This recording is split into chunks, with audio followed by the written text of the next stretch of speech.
The Poet's Perspective podcast is brought to you by Urban Grind Coffee House. What better way than to start your day by grabbing life by the beans? Coffee beans, that is. Visit UrbanGrindAtlanta.com to get some of the best coffee in the world delivered right to your doorstep. And if you'd like to be a part of the culture and represent the eclectic vibe and positive energy that Urban Grind has to offer, make sure you choose from our selection of brand new Urban Grind apparel. And if you're in the Atlanta area, make sure you visit Urban Grind, located in the heart of West Midtown, for their selection of specialty coffee, sandwiches, and pastries while you get your studying done, working on that $1 million idea, or just simply meeting up with friends. Urban Grind Coffee House. Keep grinding. What's good? What up, though? What's good, King? How you feeling, man? I'm doing good. No problems, no complaints over here. I'm happy to be here. Yo, man, appreciate you coming on, man. I see you've been killing stuff this quarantine. I mean, you know, I know you from rocking stages around Atlanta, but just in case everybody don't know, this man has been on the first Introverse, if I'm not mistaken, correct? Oh no, it wasn't the first. There was quite a few before. But Okay. I just I hyped mine up to no extent. Okay. So we had Kiss on the Introverse. I seen this man doing interviews with some of the best poets in the world. I mean, when we talk about Prentice Powell and Brandon Leake and like I said, man, I seen you a three-time author, if I'm not mistaken, three-time, right? Yep. 3 times over. Yeah, I got 3 books out. Man, and so tell me if this sounds correct. So I remember meeting you in Atlanta at Cat's Cafe. If I'm not mistaken, I believe it was your 30th birthday. Does that sound like it could be correct? No, my 30th was at Apache. I did Apache for my 30th. Okay. I'm 36, man. That was a minute. I don't remember where we met. But you know. I remember meeting you at Cat's Cafe, bro, and you did a piece. You did a piece, and I think you had forgot like in half of it, in the middle of it. Then you picked it up, but it didn't even matter. I was like, damn, the poem was so dope. I need to meet this dude. So I just remember talking to you outside, man, and like I said, man, I just seen you around Atlanta being just consistent, man. Yeah, got to. I write a lot, and then I challenge myself a lot too. Like I definitely try to push my pen to I guess so that I'm more versatile with my stuff. I don't want to just stick to one topic. You know what I mean? Right. I definitely feel you on that. So I gave the people a little bit, man, but go ahead and introduce yourself to the people who might not be all the way familiar. Okay. My name is Kiss. I'm from New York, from Mount Vernon, New York. Money earned in Mount Vernon, but Atlanta is home. And I touched down here 7 years ago, and that's when I really started getting into the mic. So I've been going hard ever since. I wrote 3 books. Me and Mother, we host Sunday school. ATL quarantine kind of slowed it down, but we'll be right back ready to run when it opens back up. And well, that's about it for now. Let me give y'all a reason to follow me for people who don't. Go ahead. That's cool. All right. I learned how to cook crack before I could make spaghetti. Maybe that shit's hereditary. See, my father was a crackhead. With that being said, I learned from him what not to be. Luckily for me, my mother didn't follow his lead, or I might be skinnier than what you see here. Because of his demons, I steered clear of indulging. His compulsions didn't fit with him being daddy dearest, so I kept my nose clean when I sold it. I was scared to be like him. I was scared to repeat his sin. I played a game with no wins, chasing evil's root and adrenaline. A Section 8 veteran, misguided, sinning with a disdain for my hunger pains, trying to keep quiet my stomach grumblings while my mother was struggling to make ends meet. My ribs was touching. The heat was broke. I was sleeping on the kitchen floor again, covering burn marks from the oven door again with the same hand-me-downs they clowned my brother for. I wore again. So I punched them in their mouths. I earned my frowns. At a young age, I bore witness to survival of the fittest. Only the thugs dressed fresh while the rest looked stressed, so it only made sense I started pitching. Divinely blessed, intellectually gifted, but poverty's one hell of some foreign weaponry that God never meant to be my fate. I took my own route, made some grave mistakes, running from police, fast life, losing faith, no time to catch my breath, so I believed I was leading the race. No fucking way. I was packing gats in my backpack, headed to school, unconcerned with SATs, selling weed, a happy fool. The pretty girls see me fighting, they thought Young Kiss was cool. I started slanging with a gang. All our bandanas blue, so my dress shirts till today still cover up Crip tattoos. All the evil I was doing seemed to ease my insecurities of being broke, but it left me with no hope or care for a future. That gang life is real, them young dudes will shoot you. Bullets buzzing in my ears, they flew by like flies, hands shaking as I shot back. My bad aim never claimed no lives. Ain't no fun in that game, but I had to maintain. My knife got more work than my gun, though. That incident had me on the run, though, for 7 summers. Robbing others was my only form of steady payment. Feared getting a job, living as a fugitive, facing 20 years incarceration. I'm just thankful for that loophole, the statute of limitations. I was living too grimy to say I was blessed to make it. Self-medicated, stressed, not locked up, but not free. Those soldiers get theirs treated, but no one speaks about our PTSD. Us hood niggas. Poetry became my free therapy. It's the only real reason I see God sparing me. He made my message special so they could be hearing me. And to be a vessel to remind you, to leave no child behind you. You'll be surprised what their minds do if you just mold them. How much rage will leave their space if you just hold them. You may want to control them, especially the bolder breed, the ones with that chip on their shoulder, but them the soldiers that we need. Let your words spread seeds to bear fruit for them to feed. And not just your kids either. There's children raising children, the ignored ones, and your sons may share the same teacher. The village has been missing. The mission must be much deeper. The message must be more profound. Their friends may be permanent features. Become their lost and found. That's the truest test of your crown. Let your guiding light shine down on those who've been deemed the weaker. Let the church say amen. Hey, man, you got it, man. You can go ahead and go ahead and keep spitting, man, and then we'll get into it at the end. Mother, stop making funny comments in the joint. I'm reading your shit while I'm doing my poem. You're gonna fuck me up in the middle. It's a serious poem. I'm sitting here laughing and shit. Like, it's not supposed to be that way. But not, so yeah, that's basically like how I grew up in a short 3-minute span, but then I became a father, and it changed a lot of me. It changed my direction. So there's this poem. I am you, Daddy, he says. And sadly, I wish he didn't. See, he's the prince who was the crown, but the crown being my fitted. As he peers into the mirror, proud to be dressed like me, my fears becoming clearer, hoping no repeat of history. Conscious nightmares and flashbacks of all the shit I've done, praying the prayers of a sinner, praying my sins don't curse my son. At 13, I became a fiend for weed. 14, I began to sell it. I seen Clinton on that TV screen. I call bullshit, he ain't a hell it.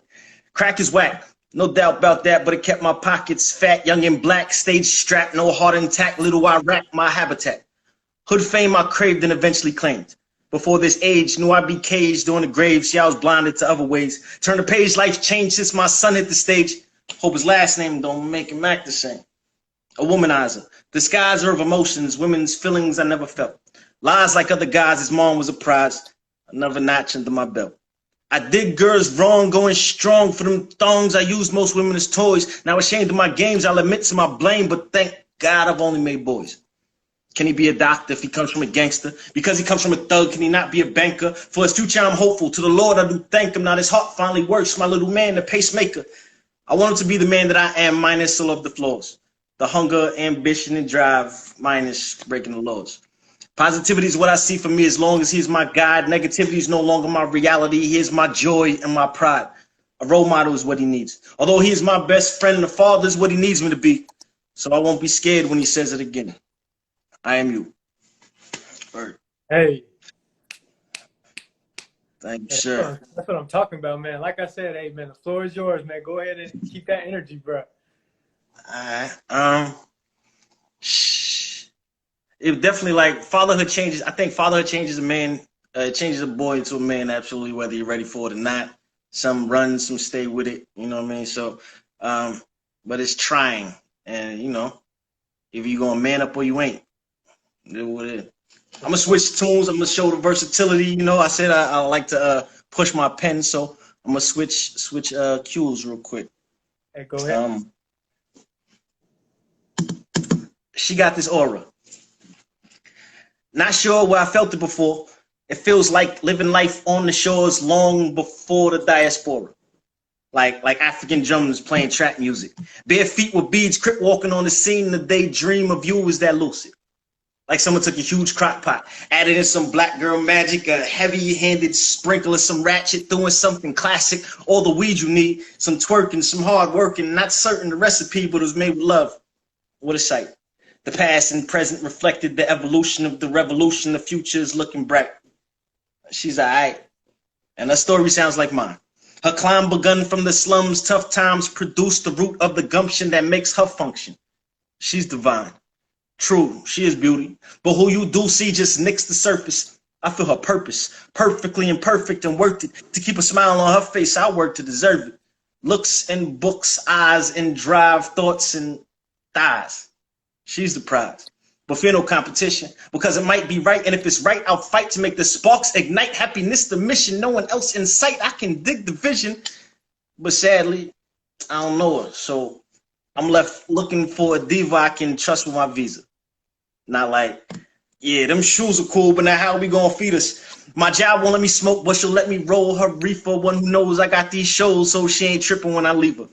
One who knows I could have hoes, but my purpose is to please her. Some pretty toes to show or conceal them in some sneakers. Old enough to have owned a beeper and understood when I said reefer, but still so young at heart we keep the spark as we get deeper.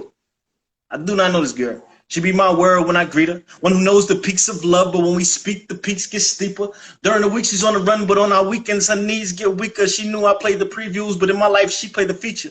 She'll say that I complete her, and I'd be inclined to believe her because she'll complete me too. You will tell by the way I treat her. My one and only diva I can trust with my visa. I'm waiting on your presence in advance. It's nice to meet you.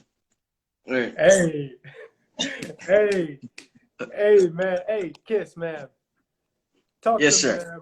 So tell me, man, how you got started in this poetry, spoken word thing, man. What got you into it? No bullshit, boredom. Word?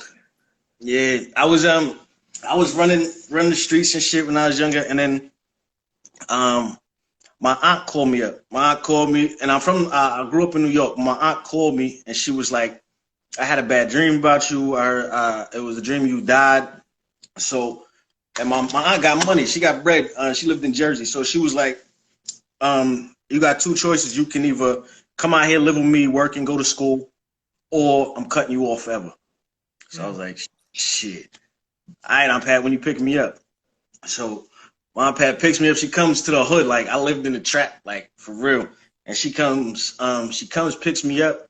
And as we're driving from Mount Vernon to Jersey, we get through the Bronx. And my aunt is like, all right, so I got 3 rules in my house, 3 W's you can't have in my crib. She was like, no women, no weapons, no weed.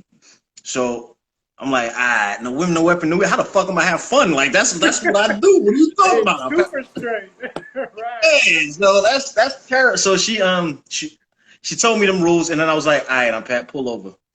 So you pull over on a random block in the Bronx, and I hop out because in my possession, I'm holding about like half an ounce of weed.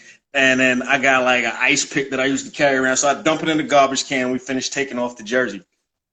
And she made me give up my car. It wasn't really my car, but it was my car. So I had nothing to do with public transportation. And then so I was bored in the house a lot. And then she had a shit ton of books, mostly Harlem Renaissance writers. And so I got to reading. I was bored. And I read probably like 50 books in a year. My favorite author is James Baldwin. Like, and then I was like, you know what? I love these stories. Harlem Renaissance is an epic part of Black poetry, and I fell in love with their stories, but it was dated. You know what I mean? It was written in that language. Right. So I was like, I want to hear these same type of stories in my language, the post-hip hop era. And so I got to working, and I wrote my first poem. Like, it's cliche as shit. Everybody writes their first poem for a girl, and I did, and I bagged her, and then so I was like, I got something here. I might got something here with this poetry stuff. Man, everybody writes their first poem for a girl, but not everybody gets the girl though. Hell nah.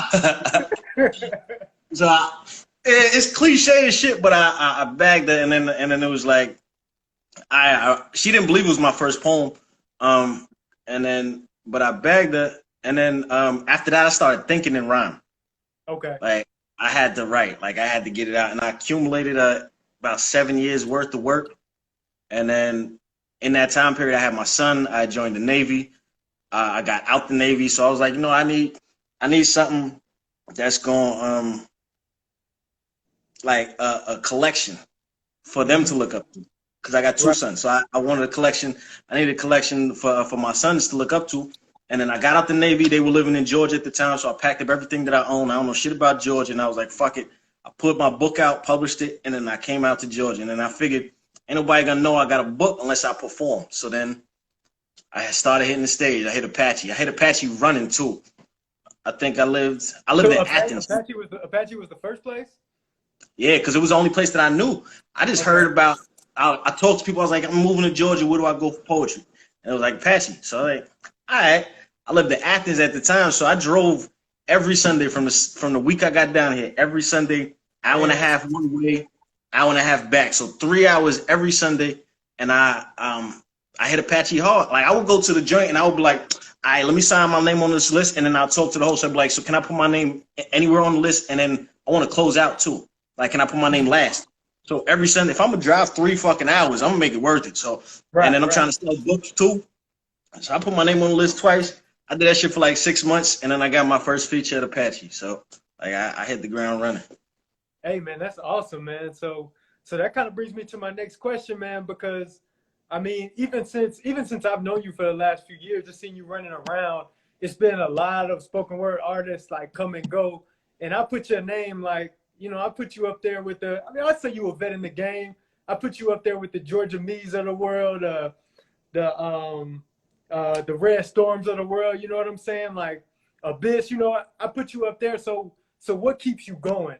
Like what's continued that drive and allowed you to continue writing?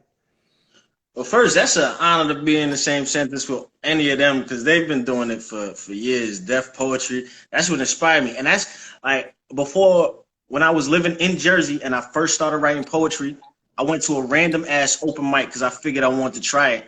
And I had never done poetry before in my life. So I get there to this random ass college. I think it was Fairleigh Dickinson University in Teaneck, New Jersey. So I'm up there and then I don't know who's performing and I see this woman performing. And she's just up there spitting the truth. She's blowing my fucking mind. I'm sitting there like eyes wide open, like a deer in headlights, mouth open. And it turned out to be Georgia Me. Like, and this was 2005. And then I get up there and I'm shaking. I don't know what to do. I wrote this poem and I had it on paper because it wasn't on the phone yet. And my hands were shaking. I'm nervous as hell. And then afterwards, I go up to her. I got to show her love. I'm like, yo, I loved your work. How long you been doing this? I didn't know who the fuck I was talking to. And then she told me, yeah, I'm on Def Poetry, all this stuff. And then we got so cool. She was like, yo, she was with like 3 other people that, some people she graduated college from. And then she was like, yo, just come with us. We smoking, we drinking at the hotel. So I was like, shit, all right.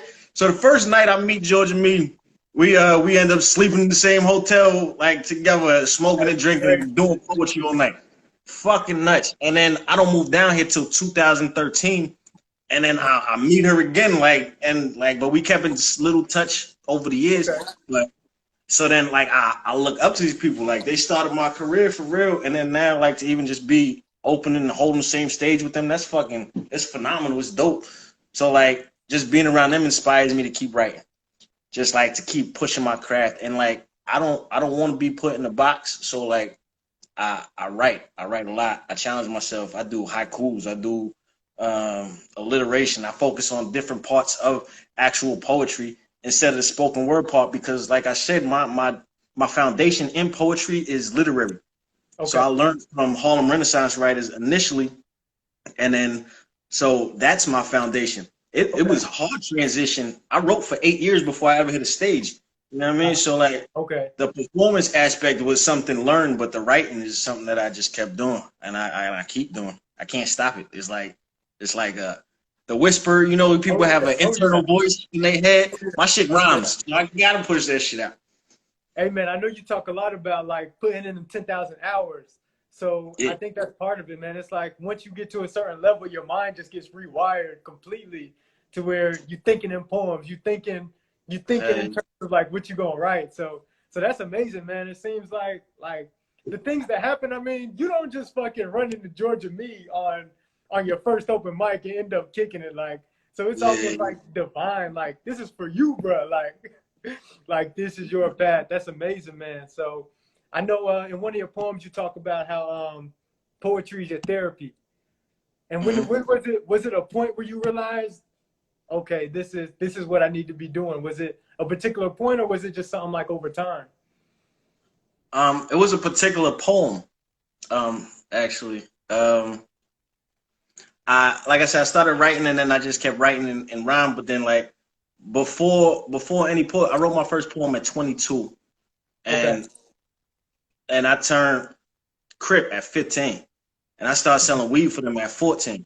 You know, so like I grew up in a different type of environment than like a poet. Like back home, all my friends is gang members, and like you know what I mean. So if I go home, it's two different. It's a different side of the brain. My brain got to click differently.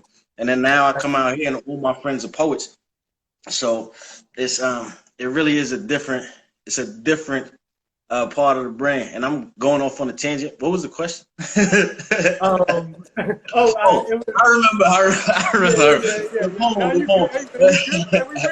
We going down the path with you, man.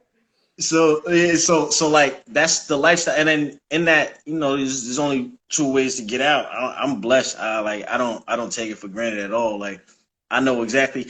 It's one good decision saved my life, and then poetry. You know, it gave me a different purpose. So like I started writing, and then I wrote this one poem about. First, I wrote a list of everybody who I could think of who had died throughout my life. I wrote a list long shit. And it's even longer now. If I counted on hands and feet, I'd run out of fucking appendages to count. Like, but so I wrote this poem, and after I wrote it, everybody's story, I cried like a fucking baby. Like tears streamed down my eyes. I can't perform it. I could probably, but it would be difficult too. I think I did it once, and I like cried on stage. But it's So then that part that it helped me heal, like to put their death into. I feel like putting it in a book and making them immortal helped me heal. You know what I mean? It's different. Right. Man, that's dope, man. That's dope. So I see so I also see you talk about fatherhood a lot. And I see you post pictures of you doing things with your kids, man. And let me just tell you, man, I love to see that shit because that's not the narrative they paint of us. That's not the narrative they paint, like, of us taking care of our kids, of us handling responsibility. So for you to do that, man, somebody positive, somebody that's got a voice out here, man, that's powerful, man. So talk about how being a father has impacted your poetry. Everything I do is for them. Matter of fact, let me see. I think I got my books right here. They are in. I put them in all my books. Like the dedications, they're always to them. I Really? take pictures of them. I put them in the book. Yeah, I think it's in my other book. I can't find it right now. But yeah, they got pictures in my books. They're dedicated. And then the main reason why I put out a book in the first place was to give them. I want to set the bar high. You know what I mean? Like, and then bring around this type of energy so that they don't have to be no stereotype. Like I did that for them. You know what I mean? I did that. I ran the streets. I did that stuff. My kids, I'm trying to raise squares. And every black man that I know who grew up the same way that I did, they want squares for kids. They want their kids to not even have to worry about the bullshit that we don't have to go through. And that narrative is fucking bullshit. I don't know any bad fathers. Like I don't know anybody who just like I'm not gonna be here in their life, like at all. Right. Especially coming from like, my age group, we from the crack era. So most of us grew up without pops, like without fathers. So we know what it's done to us. 80s, right? Yeah, I'm 84. So I'm made born in the heart of it. So like I don't know anybody from my generation that if I did, I wouldn't keep them around me anyway, you know what I mean? Cause like I ain't for that bullshit, but like we know what it did to us. We know what that void left in us. So we're not gonna pass that shit on to the next generation. Every generation is supposed to get better. And so, but my sons, I don't sugarcoat anything. I talk to them. They get into an age where they may feel like especially preteens and stuff. I'm never gonna sugarcoat with them at all. Like you can't do that stuff. Like that's not your heart. So I just try and poetry ain't really something that you just write if you are really a poet. It's something that you live. Like You set your example, and you be that. If even if you're not a poet, if you can't be the poem, if you can't be the poet, be the poem. You know what I mean? So I just try to set the bar high for my sons, and live in a way that I would want them to be brought up as. I'm tough though, Hey man, you But gotta be, because I mean the world gonna be tough. You know what I'm yeah, saying? yeah, we Especially for gotta prepare us. them. Gotta prepare them. Like I can't wait till I can have my son out here learning how to shoot. And I want him to be trained how to shoot. I want him to be trained how to grow food. I want him to be trained. Like if the world ends and I ain't here to take care of you, you can take care of yourself. Right, right. So has with everything that's been going on with the pandemic, and I guess I say with the pandemic, with all this racist bullshit, with all this cop shit that's going on, has that have you had to not necessarily change your parenting style, but instill some things that you may just in the back of your mind, but now you know you need to talk about now? Has that affected you as far as raising your kids in any way? No, cause if you're already ready, you ain't gotta get ready. So like I instill stuff in them anyway. Like like when the pandemic hit in like in March, and then I heard it was gonna be bad. I was like, oh shit, it might get bad. So I bought like extra deadbolts for my house. I planted a garden. I bought a shit ton of ammunition. Like and then I just got mad food. Like I was gonna be ready. We're gonna be cool in here, and if you try to come in here, you're gonna go in reverse. So, I wanted to make sure that we were ready. And then, but as far as like how to deal with stuff, all right. So, I one thing I can't stand and is like the hotepery. Like Mm-hmm. I understand people who learn something new and they are overzealous in expressing it. But to push your disposition or your newfound knowledge onto someone is it's annoying, and then it's kind of pompous, like because everybody else, oh, if you don't believe what I believe, then you're wrong. I was Exactly. raised though for this. Like my great grandfather is an author, and he wrote a book on Liberia. He was Mm, a stowaway from Jamaica, and he traced our roots back to the Ashanti tribe in Ghana. mm, So, and he was a Garveyite. He followed Marcus Garvey. He was real big on the Back to Africa movement. And Liberia, if you don't know, is one of the first colonies. It was funded by America mm. for freed slaves in Africa. Like the free slaves, they didn't want the free slaves to give the enslaved ones any ideas, so they funded them to go to Liberia and start a colony. Like, get the fuck out of here, you free niggas. Don't be talking to our slaves. Right. So my great grandfather wrote a book about Liberia, and in it he talks about why he has the gumption to write, why he has the authority to write this book. So in it, he talks about like the introduction is all his life. And he's talking about his grandmother, which would be like my grandmother 5 times removed, and they were part of the Maroons, the ones who fought back against enslavement in Jamaica. So like I was raised off of it, and my great grandfather's a Garvey. My name's Marcus. I was named after Marcus Garvey. Mm, Like so, like I know my history. So for then someone to come and be like, "Oh, I know more than you," that shit is fucking annoying. So like right. it's instilled in me. I was raised like knowing my history growing up. So then I pass along to my sons. Um, but I say all that to say like knowing who we are and knowing the warrior spirit that we come from. Not everybody was kings, no, but there's a lot of warriors, and the warriors damn something to be proud of. A survivalist.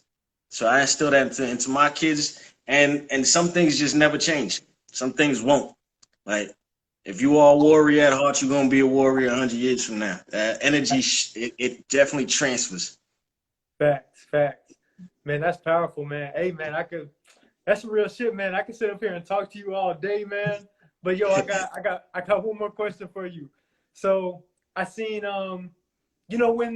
when the stuff hit and a lot of stuff started closing down, it was a lot of poets that I seen that was out and about that I don't hear from now. And I'm a fan of the spoken word just as much as I love doing it.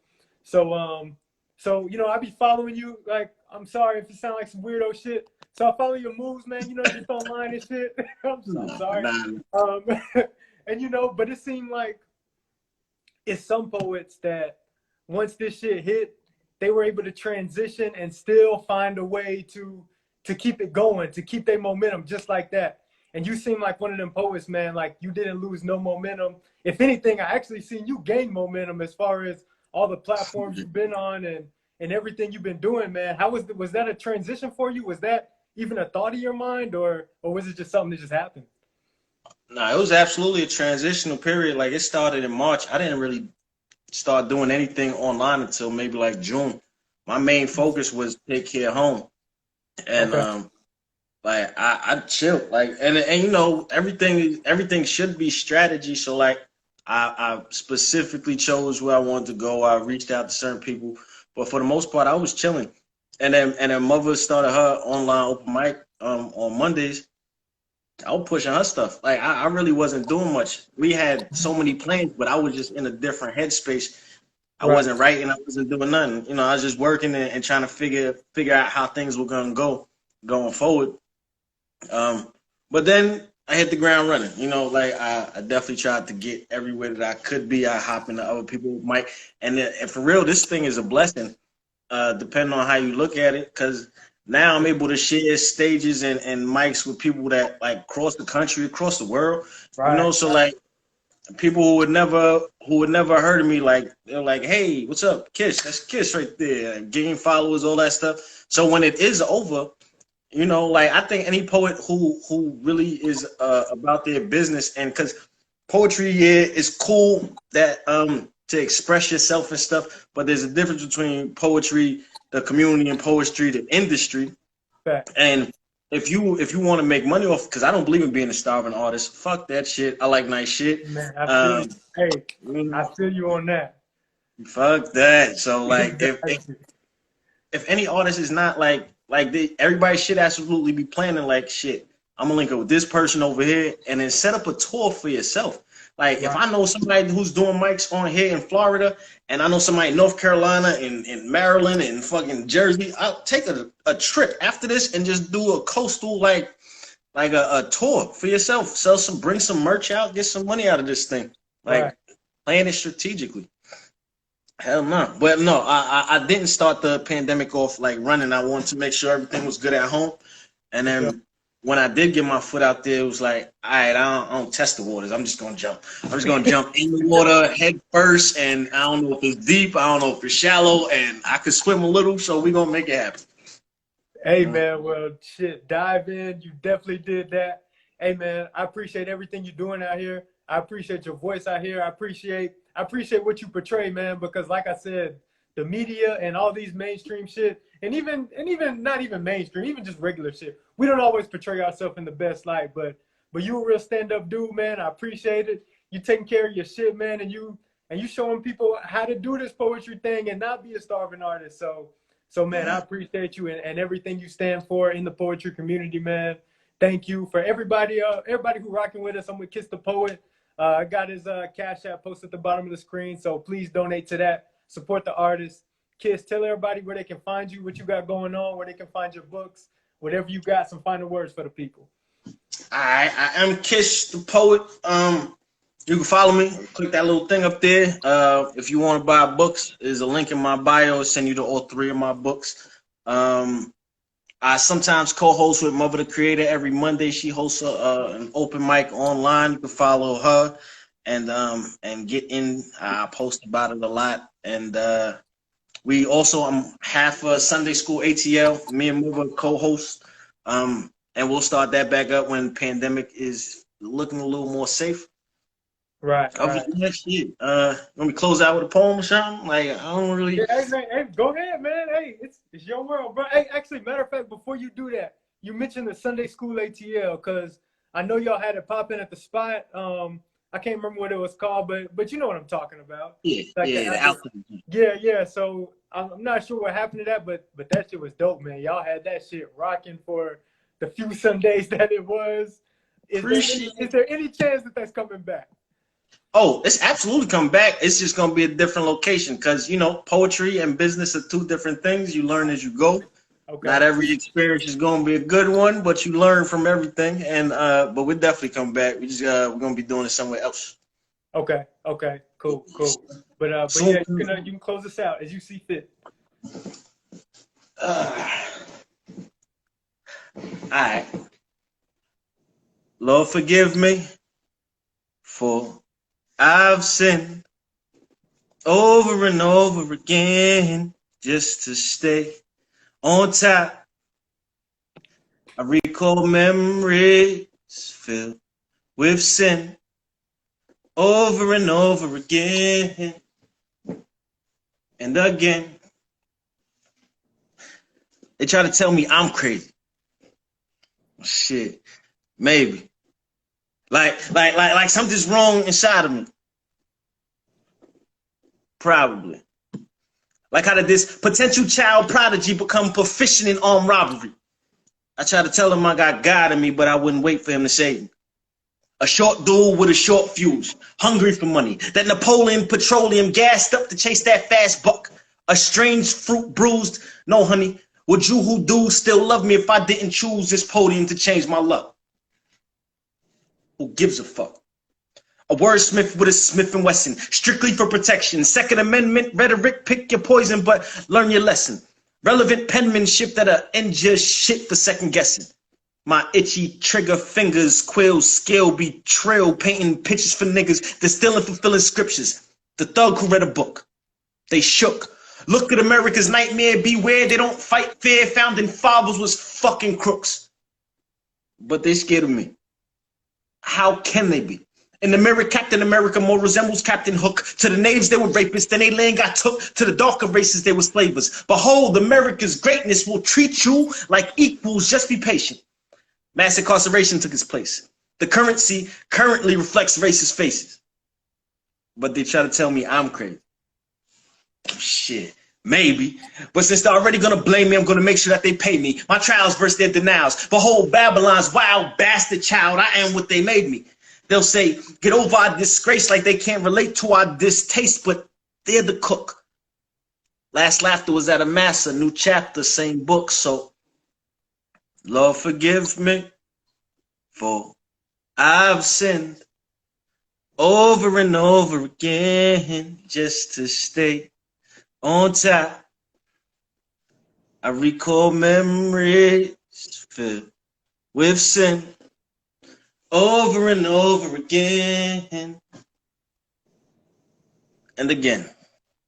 Appreciate you, bro. And Kiss the Poet. I appreciate you, bro. Thank you. Thanks for having me. Y'all check me out. Follow me if you like. I won't lead you wrong. Hey, man, Kiss the Poet. We appreciate you. Be easy, King. Later, bro.